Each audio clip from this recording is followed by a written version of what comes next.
Lena's new apartment. Lena, a first-year college student, moves into a low-cost apartment just a few blocks from campus after missing the dorm. But before we continue, make sure you may hit that like button and subscribe. Lottery. The building is old with creaky pipes and a strange, constant humming noise.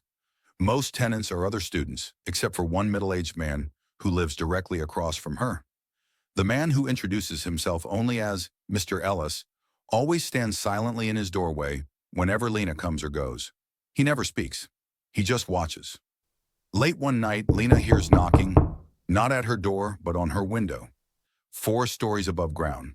When she pulls back the curtain, she sees Mr. Ellis staring at her from the fire escape. Terrified, Lena calls the police. When they arrive, they find that Mr. Ellis has a key to every apartment in the building. He isn't a tenant at all. He's the former maintenance worker, fired months ago after multiple complaints. But no one ever bothered to change the locks. The building's management faces heavy fines, and Lena moves out the next morning, never looking back. The old man at the park.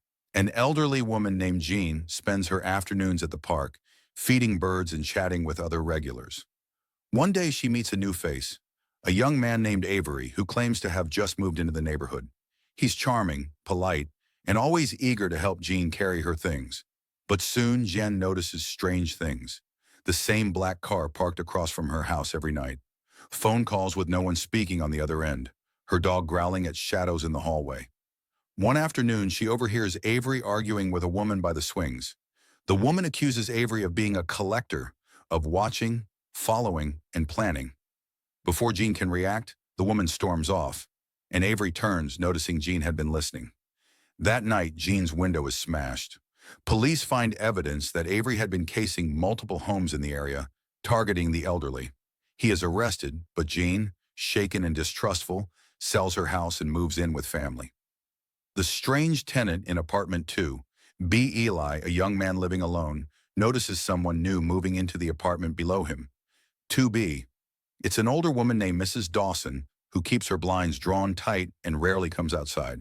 At first, Eli thinks nothing of it, until strange smells start seeping into his unit.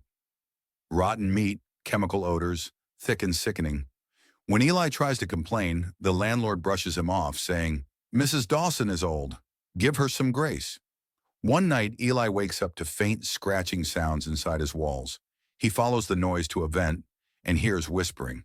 Not in English, not in any language he recognizes. Unable to sleep, Eli decides to confront Mrs. Dawson. He knocks. No answer. The door swings open on its own. Inside, the apartment is abandoned, covered in strange symbols, burnt candles, and jars filled with things Eli refuses to name. Mrs. Dawson is gone, completely vanished. When Eli reports it, the landlord confesses, Mrs. Dawson was a squatter.